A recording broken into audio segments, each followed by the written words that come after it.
How to escape your country with your freedom and your wealth. We've been telling you this day might be coming for a decade now, but the last 2 years in particular has seen more people than ever say, I want to escape, or I at least want an escape plan. And today I'm going to give you all the criteria that you may need to consider if you're planning on escaping your country with your freedom and your wealth.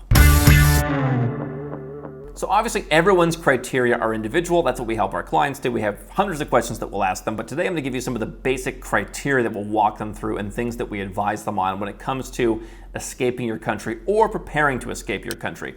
Plan A is I'm ready to go now. Plan B is I'll leave when things get bad enough. My caution always is better years too early than a day too late. At least have your insurance plan set up, because if you look over the course of even my lifetime, when I was born in 1984, United States, best place to be born, according to the people who did that study. When they eventually stopped doing that study, the US was nowhere near number one. And I imagine there's many more places to be born today than the US. Not that it's the worst place, but it's far from the best. And so if you just look at the trajectory of many Western countries in the last 10, 20, 30 years, they've been going in the wrong direction. The culture, the taxes, the freedom, they've all been going against you. And so I wouldn't wait until one more thing happens, because things probably already have gotten bad enough, but nevertheless, it's okay to have a backup plan. My goal is that you're going to leave really before it's too late. If it's your first time here, I'm Andrew Henderson, founder of Nomad Capitalist. We're a boutique consulting firm that helps 7- and 8-figure entrepreneurs and investors legally go where you're treated best, and you can learn everything that entails at nomadcapitalist.com. We also host the biggest and best offshore event called Nomad Capitalist Live, open to everybody. So, one thing I think is important to consider when you're escaping your country is you're probably going to dip a toe in. You're probably going to take things one step at a time. When I first started doing this years ago, I started traveling and exploring a lot of different places to feel comfortable being in different environments and to see, hey, I can survive here. No one's going to stab me in the back. No one's going to rob me in broad daylight. You know, people are still nice other places. I can still function in other places. So you got to get over that. There's plenty of places where you can go. There's 252 countries and territories in the world, and you can pick a one if it's, I want them to speak English, if I want cold weather or hot weather, whatever it is that you want. You can also pick a number of different countries to go so that things never get boring. But chances are you're not going to move your entire life all at once, okay? And so what I would have always advised people is, how do I get started to where I build that confidence so that I can continue growing in my offshore journey? Even if you don't like using banks that much, get an offshore bank account. You can go to countries like Georgia, like Ecuador, if you were able to get a long-term residence permit because you have some kind of investment or basic business interest or just an interest in checking out business. A country like Cambodia would give you a permit. You can open bank accounts there. You can open bank accounts there with as little as a couple of bucks. If you have more money and you can put in 10, 50, 100, 200 grand, you can go to countries ranging from Caribbean countries to the Caribbean to countries in Western Europe. There's lots of different options, but get a bank account with an amount that you just feel comfortable with. If you are a US taxpayer or you live in any number of other Western countries, you may have to report that if it's over a certain amount, so make sure that you comply with those, and that's obviously something that we would tell people to do if you worked with us. So find a way to get a bank account, and maybe you go around using the debit card, all right? Do that. Number two, find a place that you can travel to. Find multiple places you can travel to and start exploring. Okay, get comfortable.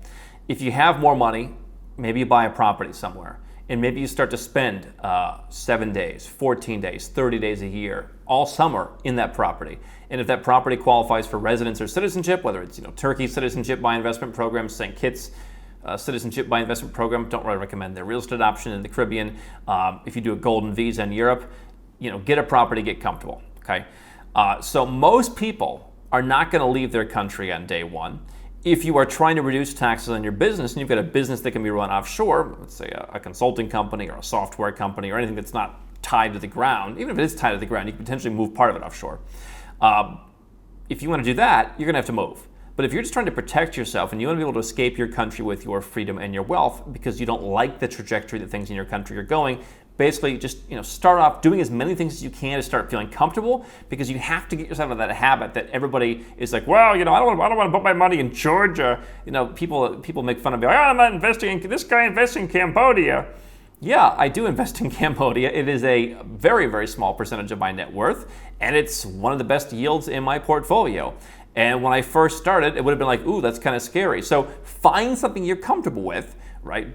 even if it's buying a cheap property. One of the first properties I bought overseas cost $22,000. I paid in cash. I don't mean I didn't get a mortgage. I mean I paid in cash, cold, hard cash. Take the cash out of the bank, walk down the street with a black belt in karate.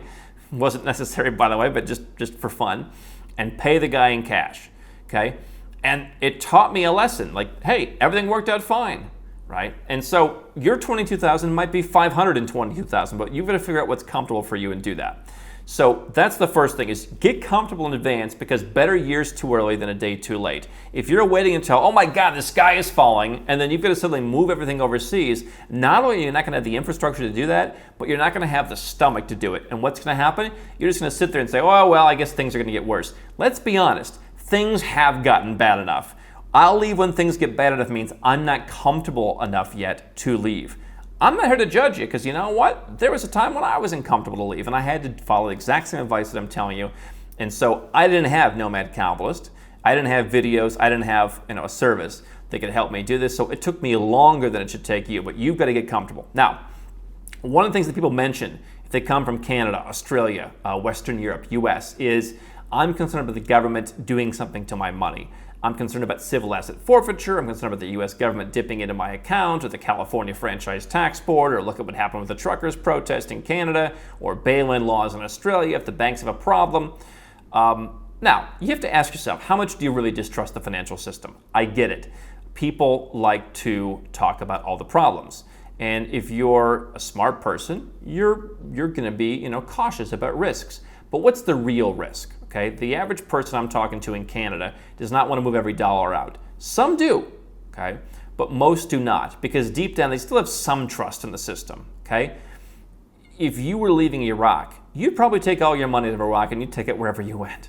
If you're leaving Canada, you're welcome to think you should take every dollar, but most folks aren't. By the way, that's okay, but you've got to also figure out how much money can I put overseas to where I'm going to feel comfortable. Maybe something happens to my account, and by the way, we're not talking about avoiding laws. We want to play it straight. I'm the goody two-shoes of the offshore world. I'm going to tell you to follow all the laws, follow all the tax requirements, pay all your taxes. If you want to lower your taxes, come with me and live overseas and do it legally. But you never know what could happen. You saw it in Cyprus. We've seen it in Poland. We see people in the U.S. having money taken out of their account. It even happened to me. It was a misunderstanding. It took me a long time to get it fixed. But you want to know, what percentage of your wealth do you feel comfortable putting overseas? Do you want to get one big bank account in Switzerland, Liechtenstein, Singapore, or someone else? Do you want to get a big bank account somewhere that you're going to get a residence permit? Let's say you get a residence permit somewhere in Western Europe, you can get a bank account. Or let's say you get a residence permit in a country in the Gulf. Bahrain, the UAE, whatever, by starting a company or buying a piece of property. You can get a bank account there. How do you want to put it in one big bank account in a big strong bank, or do you want to diversify a bunch of a lot of little small banks? Maybe you want to do some of both, right? Maybe you want one big $1 million investment account where the bank manages your money for you and helps you invest, even if you're an American. And maybe you want a couple of little small accounts, $1,000, $5,000, $10,000. If you think $1,000, if something happens to your money in your country, $1,000 is not going to help you start your life over, okay? So I'm not telling you what to do, but you're probably going to be committing more than $1,000 once you get comfortable, okay? If you've got $1 million to your name, you can figure out what percentage, but it probably shouldn't be 1% if you don't trust your country that much and you're talking about escaping. So what clients will often do when they're leaving their country is they're going to close their bank accounts in many cases. Americans don't necessarily have that restriction, but if you want to reduce your taxes, which if you're going to leave anyway, why not reduce your taxes and move from the Canadian tax system to the UAE tax system, the Caymans tax system, or the Panamanian tax system, or the Thailand tax system, or even some Western European countries have great tax incentives for foreigners. And so you can reduce your taxes. Why not close those bank accounts if that's required? But if you're talking about escaping with your wealth, you probably don't want to leave all your wealth behind. And so you want to have infrastructure overseas now. Again, bank accounts from $1 up to multi-millions of dollars. But you want to set those up in advance. You want to move some money. You want to be using them. And then you want to probably raise the amount of money that you're putting in there over time. To where it actually serves for more than just conditioning you to feel comfortable to actually feeling like, okay, I actually have a backup plan. If you want to be more advanced, you could set up an offshore trust. And again, maybe reporting requirements, for example, in the US, you've got to report offshore trusts. For some folks, asset protection may be just a foreign corporation, either a holding company or you want to move your business offshore. If you live in the United States, for example, and your business is in a Hong Kong company, Sure, you may have some asset protection benefits, there may be some structuring benefits, but you're not going to save tax because you're going to be taxed in the U.S. as if it's a local company because you need to be overseas. But hey, it may be beneficial to structure it that way now to enjoy the benefit and then later move. But you want to be gradually building up your offshore structures and more importantly, building up your bank accounts. Because what people will do is they'll come and they'll say, I'm sick and tired of Australia. I hate the place. It's going to pot. I don't know what's going to happen next. They're going crazy. I own 6 rental properties. I'm willing to sell none of them. And I say, well, it doesn't really sound like you want to escape with your wealth and your freedom. It sounds like you're still married to Australia. I refer you back to the first strategy. Sell one rental property if you can. That's just one idea. And buy something somewhere else. You can probably get a higher yield somewhere else. And it may even be legally non-reportable in your country that you may not even have to disclose that. Now, if you're living in your country, you probably have to pay tax on the income that you're generating overseas, subject to whatever you're paying in that actual country. But the point is, don't want to escape your country with your wealth and your freedom and then never sell anything. Close bank accounts, sell rental properties. Some people right now, with prices on homes sky high and starting to crack, are selling their home, pocketing the equity, putting that money into their bank account, buying a second home overseas. And so they're going to rent basically in their own country, and then they're going to buy a property somewhere else where they can get residence or citizenship to then have that property. And so if you can sell your house and make $500,000, you can go to you can go to Georgia, you can go to Portugal, you can go to a lot of places and buy property. And that may come with residence or citizenship.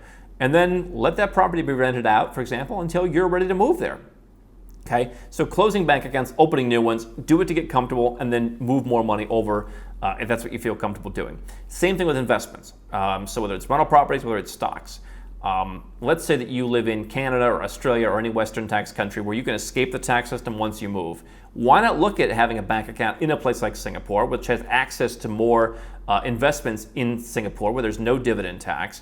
You can invest in stuff that throws off, let's say if you're a dividend investor, get dividend yields. You may pay tax where you live on that now, but if you eventually leave your country, if you escape the country in the future, you can live in a tax-friendly country and not pay tax on that dividend income. So you're basically setting it up again to get comfortable. You have the bank account set up in a country like Singapore to where you're diversifying your assets. You've probably got a stronger bank where your money is potentially more safe if you trust bank ratings. Singaporean banks are in the top 15 in the world, on the big 3 of them. And so you could throw a couple $100,000 in one of those banks, and if you're not an American, generally speaking, you can invest some of that money. Again, those investments may be taxed, but when you leave your country, it wouldn't be taxed. You're setting up the infrastructure to where you already have investments that are tax-friendly for when you leave. And so you want to be planning for what taxes are going to look like. If you can move your business offshore, again, staying in your high-tax country, business offshore is generally going to be taxed in your country in most conditions. And so you're not going to get any tax savings. People think, oh, I'll just leave and do a board meeting in Belize, or I'll do a board meeting in the UAE once a year, and I'll keep living in Canada, the US. It doesn't work that way, okay? But if you can be moving stuff overseas and planning to reduce the tax so that things are ready, again, have things ready for when you move, okay? Now, what are your freedom concerns? That's your wealth. Let's talk about your freedom. What could happen? I hear people talking about, what if they don't renew my passport? I hear people talking about, what if I can't leave my country? We saw that in some countries. You couldn't leave and you couldn't come in. Is that the kind of country you're going to be tethered to? The US, you had a bit more flexibility, but yet if you wanted to give up your citizenship in order to, for whatever reason, you just were sick of them during the pandemic, you were tired of not getting the services that you're paying for while living overseas even, they were, for the most part, closed during the last 2 years. Now, there were places that were open. It was possible. Don't believe the media in places like Germany where it's totally impossible. It was possible, but it required more effort, and they made it a lot more difficult. And so if you have a concern that your country may keep you in at some point, then you probably want to have that second residence permit. That's why getting a bank account somewhere, having a property somewhere is a good thing, because there are some countries where just putting $10,000, $50,000, $60,000 in the bank. Look at Costa Rica, for example. Put some money in the bank, get a residence permit. Look at Colombia, look at Georgia, look at Thailand, look at a lot of places, Greece, Portugal. Buy a property, get a residence permit. It could lead to citizenship in some cases. Buy a property in Turkey, get citizenship now, right? And so you want to have the infrastructure ready to go if freedom gets worse. One thing you want to do is read the tea leaves. What could they possibly do? When we've had people coming and saying, I want to be prepared for any kind of black swan event. The best thing to do in that case, if you're concerned your country is going to try and stop you from leaving is to already be out, again, before it's too late. People come and say, well, if I'm a dual citizen, can I get out of my country?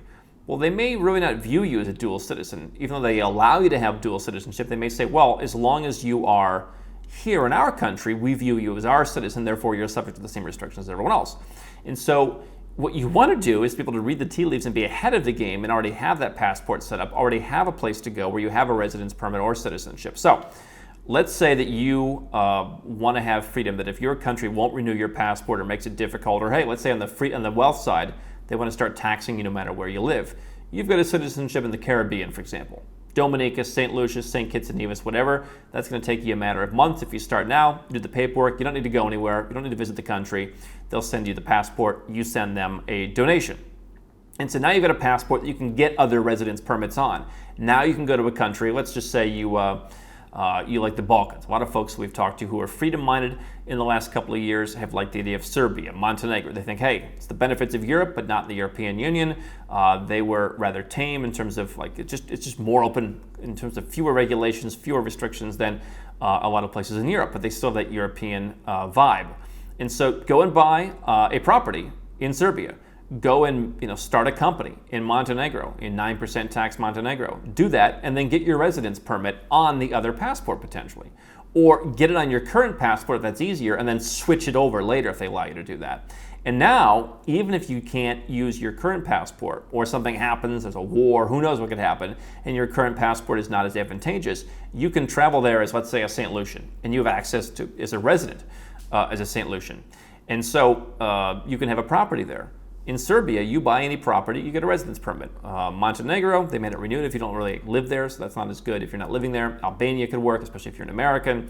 A lot of countries, you buy a property, you get a residence, and you really don't need to spend, in some cases, one day, in some cases, a few months. So there's lots of different options, obviously. But you want to have a place where you can go. And you want to be ahead of the game in terms of freedom, in terms of what they're going to crack down on. And that applies to wealth and to financial issues as well. When countries roll out new taxes, they often don't give you a year's notice. They work their way through the legislature, and sometimes they'll even say, hey, we're putting this bill in, and if it passes, it's going to be retroactive to today. So you have no time to prepare. Or you might have a couple weeks to prepare. So you want to have your second citizenship ready. You want to have your second residence ready. You want to have a tax plan ready that, hey, if I want to leave my country, I've got to do this, this, and this. And so it may be a matter of you've got 3 bank accounts in your country, maybe 1 bank account's enough. Why don't you consolidate into that 1 bank account? And so a lot of folks, I know folks in the US, they say, oh, I have $250,000 FDIC insurance, and so I spread it out among a couple of accounts. Well, if you take the money that's spread out among the accounts that are not your first account, and you put that in foreign banks, again, you may need to legally report that, but if you were to put that overseas, then you don't really need to have the multiple accounts in the US anymore. Now, the U.S. is not really the country where you need to close your accounts, but let's say the same thing in Canada. Maybe you've spread out your accounts among Canada because you just don't want to have all your eggs in one basket. Have 1 basket in Canada and have 2 baskets in other countries. And the benefit of, let's say, having your money in Singapore, just as a random example, is you don't live in Singapore. And so whatever issues that Canada or Australia or whoever might have with you, Singapore is not likely to have those with you because you're not there. Right? And so whatever your thoughts on Singapore, you don't live there. It's kind of a different dynamic than living in Canada, banking in Canada. Now it's banking in Singapore, living somewhere else. Again, you want to play by the rules, but you don't have the same kind of contact with the place where you're just banking. Don't bank where you live necessarily. Bank in the best place to bank. Be a citizen in the best place to be a citizen. And live in the best place to live through a residence permit. And so if you do that, you will be ready to leave at any time. But what I would really encourage you to do is to not wait until things get bad enough, okay? Think about this stuff, build your infrastructure, dip your toes in, get more and more comfortable. Go and explore some places. We make a list for folks about if they're doing a plan B. Here's 5 places that are low tax, pro-freedom, allow homeschooling, have good weather, have residence permits that you can renew with only spending 6 months a year. And hey, here's your 4 or 5 places to check out. And go spend a month. And maybe it takes you 2 years to check them out. But you'll see which ones you like. And then once you're ready, then we can get your residence permit. But hey, let's get your bank account set up. Let's get the trust set up. Let's get the corporate structure set up for being able to move the business. Let's get the second citizenship, right? You can do all those things that I just mentioned without knowing where you're going to go. Because the second citizenship probably shouldn't be in the country where you're actually going to live. The residence, you can get numerous residence permits and use that. So for example, if you have $285,000 to put in the bank in Thailand, or you want to buy a property in Thailand, you can get residence in Thailand. You need to spend 1 day per year there, basically, to renew that. It's not going to lead to citizenship, but that's a tax-friendly place that you can live with great weather. And for some folks, it may be closer to home, others it may not. But if you do that, if you're looking for a place to park money to begin with, put some money there. Again, many other countries that have different options, but that's just one example. You can put your money there, and then if you decide you like it, great, you can stay. I maintain numerous residence permits in countries that I don't live in, but I like them having them as backups. If I had to live in Dubai, it would hardly be the worst life. It's not my first choice. I'd rather live in Kuala Lumpur in terms of that kind of place. But I hold UAE residence because I like it, and I think it'd be a great place to keep in my back pocket. It offers me other business benefits for my business. I can hire employees there. I can do a whole bunch of stuff, right? And so try and find ways where strategies overlap. If you can get a residence permit in Thailand because you already wanted to open a bank account, and $285,000 is an acceptable amount, and you feel comfortable with the risk of one of the big, couple of banks in Thailand, then you're killing a couple of birds with one stone there. And even if you don't decide Thailand's not your place, it's an option in your back pocket. You could go there. There's much worse things than living in Thailand. Same thing, if you've got a company and you want to start moving your business offshore, or you've got a holding company, whatever, start that in the UAE. Get the residence permit. Go there once every 6 months or so. Keep that active. Again, you're really not going to work towards citizenship, but you're opening up a host of other benefits. If you've got employees you want to offshore, now you've got a place to offer them to go in most of the free zones that you can incorporate, right? You can get bank accounts in the UAE on a business level, as well as more easily on a personal level if you have a residence there. And so try and find strategies where you can kind of get a couple different things going. The infrastructure is the first thing I'm going to build if you're not planning on leaving right away. If you are planning on leaving right away, of course, you want to figure out the financial part right away. But otherwise, I would figure out what are my 5 top places. I'm going to explore those places, and depending on how much money I'm willing to put into this, I'm going to start setting up residences or even citizenships in some of those places where I may want to live. Now, again, if I ever decided I really don't want to live in Thailand, I could always close the bank account, take my $285,000 back, and put the money somewhere else, and they just will stop renewing my residence permit. But if you have that money to put there, why not open up the optionality now? So you're preparing for numerous different black swan events, and they're called black swans because you may not always know what they are. Did you see the incidents of the last couple of years coming? No, and I don't know that you'll see the issues of the next couple of years coming, which is why having multiple residences, at least 1 second citizenship, I think preferably having 2 second citizenships, having bank accounts, having some investments overseas, having a legal structure to hold that or potentially to hold your business. These are all things that you want to be doing so that you're ready to escape your country whenever the moment comes, whether that's tomorrow or a year from now or maybe never. But you know what? You will probably not lose much sleep once you dip your toe in and once you start to feel comfortable. You'll probably not lose much sleep knowing that instead of having your money in a second bank in the United States, now your money's sitting in a bank in Singapore, because chances are when you start doing things intentionally, you're going to choose a bank that ranks more highly on bank safety ratings. You're going to choose a citizenship that actually scores more highly on our Nomad Passport Index. You're going to choose things that work for you rather than choosing the default. And so once you feel comfortable with the idea of being international, it's all smooth sailing from there.